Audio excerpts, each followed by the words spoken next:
Hi everyone, thank you so much for joining us. I am so excited today to bring you another educational opportunity. We have here Gail Llewellyn. She is a certified diabetes educator with us, and she is going to give us a ton of great information about diabetes and going into the holiday season, how we can manage our risk for diabetes and also manage our disease if you are somebody with diabetes. So welcome, Gail. Thank you so much for joining us. Thank you for having me. Okay, so tell me, I'm hearing that it's Diabetes Awareness Month right now. So the American Diabetes Association has established this month as Diabetes Awareness Month. Diabetes is an epidemic. 425 million people worldwide have it. Half of those people don't even know it. And so we're trying to bring more information to the people so that they can maybe ask their doctors about it, get tested for it, become more aware to prevent it. Okay, so what is diabetes? What does that mean? It's really a complex disease, Candace, but the easiest way to explain it is just you're running out of insulin, and insulin is the hormone that controls the blood sugar in the body. The body runs on sugar just like a car runs on gasoline, so we have to have it. But there's not enough insulin anymore to control it adequately, and then consequences arise as a result of that. Okay, so what you're telling me is that there's too much sugar in the blood then, right? Right. And there's not enough of this hormone over here called insulin to be able to kind of handle that. So why is this dangerous, and I guess why should we care about it? Well, because of the complications it leads to. Blindness, tooth loss, heart disease, kidney failure, and injuries that can lead to amputations. All of which is preventable. Okay. If you manage the blood sugar. Okay, so tell me, who is at risk for this disease? Well, pretty much all of us. With our culture, it's bringing it out a lot more. We're sitting more, we're less active. Activity lowers the blood sugar. We have more access to food. We're eating more, and our choices are maybe not as balanced as they could be. They're carbohydrate heavy often. And so now there's people who can live on Twinkies and donuts and weigh 400 pounds and never get diabetes, and then there's people who do everything right and get diabetes. So there is a genetic factor. Okay. And I just want to tell your listeners that we're talking mostly about type 2 diabetes here, but type 1 diabetes is also out there.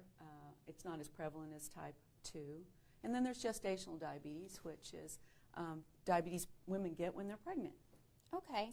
So to clarify for everybody, I kind of want to talk about the different types of diabetes and what that means. So I heard you say that there was type 1, and then there's type 2, and then gestational diabetes. So let's first talk kind of about type 1 diabetes. What is that?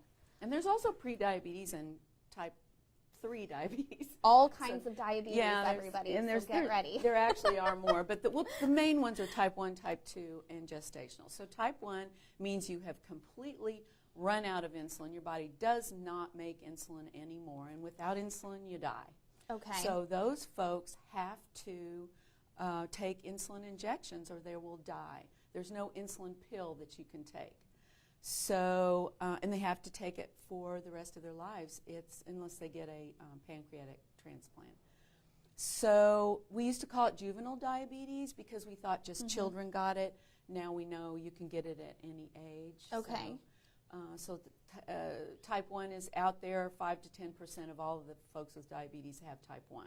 So that one sounds to me, it's not really preventable if you have type 1, correct? Or? Right. Yeah, there's a genetic marker. Environmental factors kind of kick it in. Okay. The most often that happens is around puberty. Okay. But we do see it at younger ages and older ages. Now, type 2 diabetes is the one that you're talking about that's preventable. So how does somebody develop that? Well, you're born with the genetic marker, and that's nobody has control over that. But it can be exacerbated or brought on by carrying more weight, weighing more that you should, not being active enough, not eating as healthy as you could.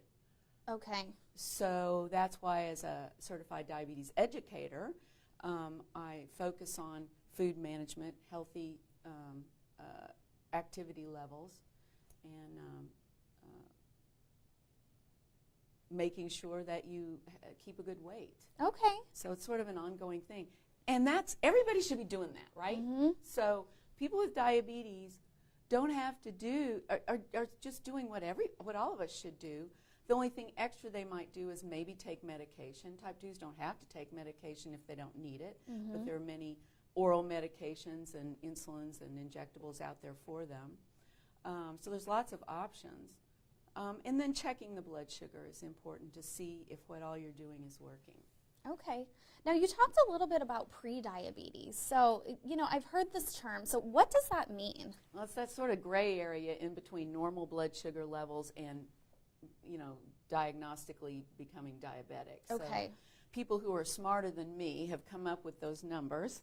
And when you go to the doctor, that's why all the doctors screen everybody. They check everybody's glucose. That's part of standard blood work, because so many people don't know they have it. So we look at the fasting blood sugar. That's the number that you wake up with in the morning. It should be less than 100. Okay. If it's over that, then that's a red flag. And then as you go back for additional follow-ups, if that number starts creeping up, then the doctor hopefully will refer you to a diabetes educator, could nip it in the bud, and maybe never progress to type 2 diabetes. So the numbers of the fasting is a 126 on 2 occasions, a 126 or higher if you checked your blood sugar, or a random blood sugar of 200. Okay. Or an A1C of 6.5 or higher. Okay. So normal A1C is like 4.5 to 5.6. Pre-diabetes would be 5.7 to 6.4, and then diabetes is 6.5 on up. And this would all be something that could be checked at the doctor's office. Right. Now, is there any way for a patient or anybody to be able to tell that maybe they should go into the doctor and be checked out, possibly for diabetes? Well, a lot of people don't have the symptoms of high blood sugar, but if the blood sugar is getting high enough, they'll be real thirsty. They'll be drinking all of a sudden you're drinking a lot more water. Okay. And you're drinking because you're more thirsty, and you're more thirsty because your blood gets so thick when your blood sugar is high that your body's trying to thin it out so the blood can circulate and feed the body. And the only way the body can get rid of the sugar in the blood is through the urine. So your body makes you thirsty, so you'll drink more, so you'll pee more. Oh, but gosh. those are all things that one might notice if the blood sugar is too high. And then because the sugar isn't going where it's supposed to go, which is in the cells, it's just floating around in the bloodstream causing problems, then you're really tired because you don't have fuel. You're running out of gas. So you're tired all the time. And people, blurry vision is also a big one. A lot of people are diagnosed by their eye doctors. They'll notice their vision is changing, and they'll take them into the doctor. So it's different things. There's numbness and tingling in the fingers or toes could be one. So some people are hungry all the time, but they're losing weight. So they're eating all this food, but they're losing weight. And at first, that seems really cool. But then you kind of start thinking, uh-oh, There's something this wrong is here. not right. And those are the only people that are happy when they get diagnosed with diabetes, because Yes. they've decided they have cancer. Yes. And they go to the doctor thinking they're going to be told they have cancer. So when they find out it's only diabetes, they're happy. It's nothing really to laugh about, but we don't see that one as much. We see that more in type 1, the weight loss thing. So. Okay, so if anybody is experiencing, excessive thirst, if they feel hungry, if they feel tired all the time, if they're going to the bathroom more than usual, it kind of sounds like they should probably go in and be checked out. Get it checked out. I think the delay comes from you can explain it away. Well, of course I'm going to the bathroom more. I'm drinking more water without thinking, why all of a sudden am I drinking more water? And a lot of times, I'm tired all the time. Well, I'm working hard. I've got the kids. I'm getting older. I guess this is how it is. You just accept it. And it's not. It's not normal. So you need to, talk to your doctor about it. Okay.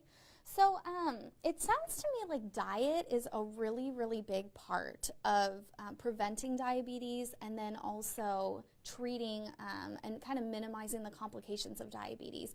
So can you talk a little bit about, first of all, preventing diabetes? What should people be eating? It's all the same stuff that you hear. You don't eat what you see on the commercials on TV at night, okay? Just start with that. And then eating, your body needs fuel, and fuel comes from carbohydrates, and so you need that every 4 to 5 hours. So we recommend, 4 to 6 small meals per day instead of 1 or 2 big meals, because you don't have enough insulin to process all that.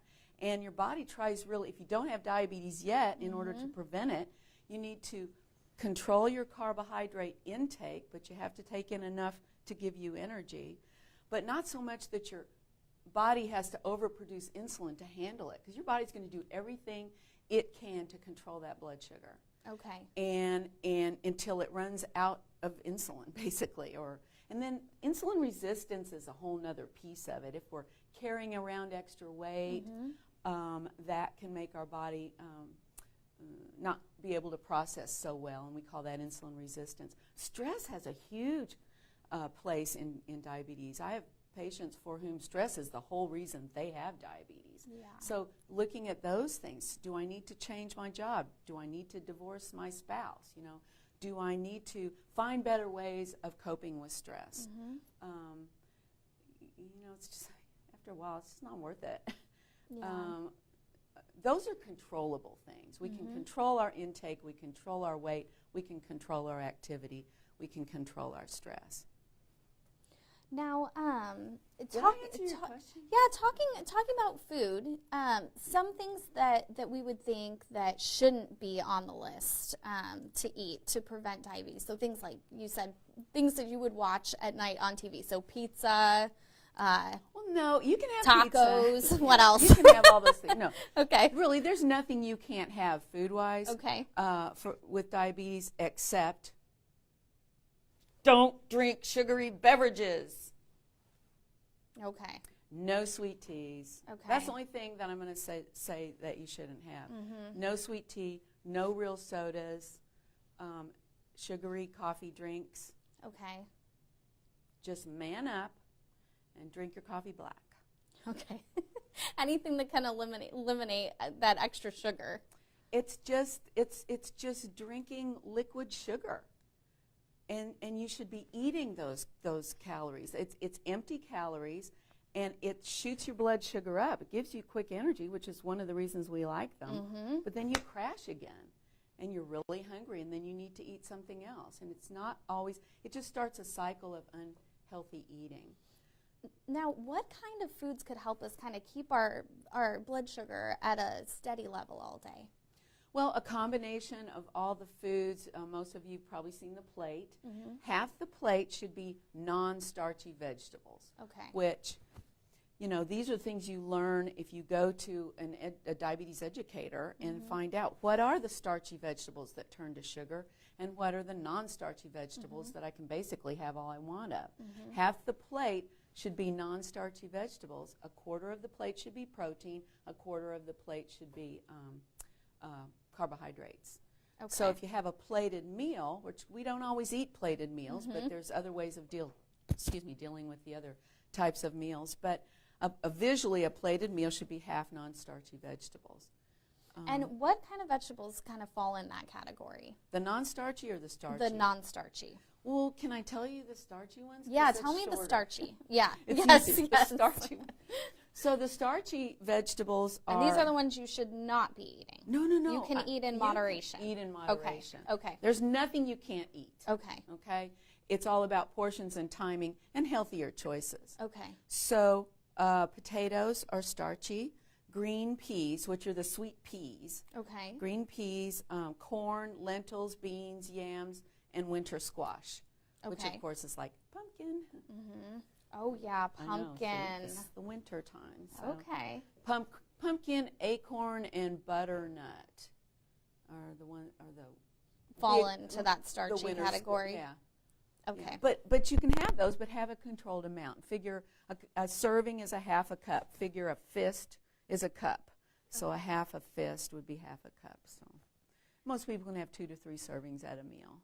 And then talk a little bit about the protein and the carbohydrates as well. What are some good recommendations?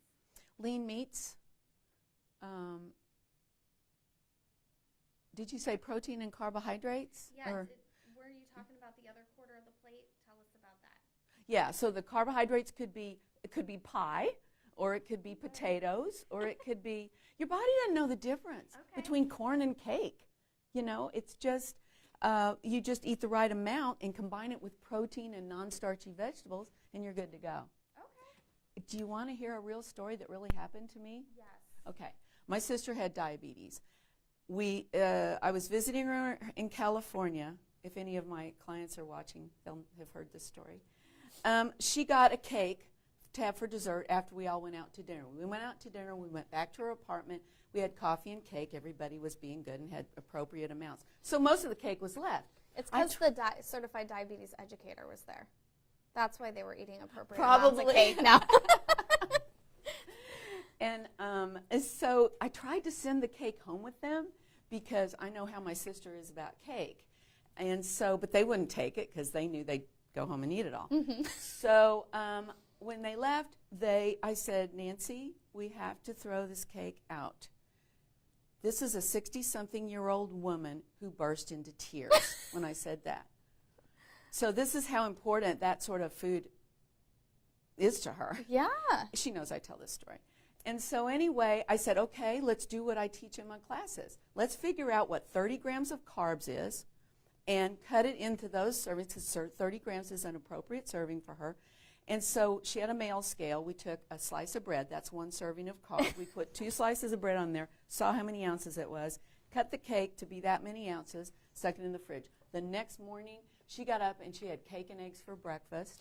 At lunch, she had, we had tuna and vegetables and cake. Every meal we ate at home, she had cake as her carb. We checked her blood sugar before and after every meal. It was perfect. Wow. Okay, so you can eat things in moderation. Exactly. Okay. Who wants to go the rest of their lives not having those things? Not me. Me either. So that's why it's going to be a challenge over the holidays, because there is so much of that available. Yes, so much. So some suggestions. Excuse me. So when you're, something that I do, because I try to do what I tell, my clients to do, because it's just the way all of us should eat. If I'm have a buffet or at a holiday party or something, I walk the whole line of food. I cover the room. I find out where all the food is. And I decide what carbs I'm going to have for that, setting. Because I can have rolls and potatoes anytime, but I can't always have sweet potato pie or handmade, chocolates or something that somebody made, something like that. I love that idea. Or lemon squares. Oh, lemon squares, I know, yes. right? I forgot all about those. So, but you eat those, you have a small amount of those, pick the 2 to 3 that you want, and then combine it with the protein. The carbs, the lemon squares are going to raise the blood sugar. The protein puts a ceiling on how high it goes, keeps you satisfied longer, allows the blood sugar to come down to normal, and there you go. A couple, 3 hours later, you can have another lemon square and some turkey. That's great. I mean, it's just combining appropriately and understanding, and that's why learning about what diabetes is and how you can manage it through someone who you can have an exchange with, question and answer. You can read about this stuff. You can go online and learn about it. But you need the feedback. You need the back and forth, because every single person on the planet needs to eat a little bit differently. Mm-hmm. You can't write a book for every person that tells you, because people are always saying, can't you just write down what I'm supposed to eat and just be done with it? It just doesn't work that way, and you won't be successful. So you talked a little bit about the genetic component of diabetes. So if somebody has diabetes, does that mean that their children are automatically going to have diabetes? Or if your mom or dad has it, does that automatically mean that you will too develop diabetes? Not automatic, but you do potentially have the gene. Okay.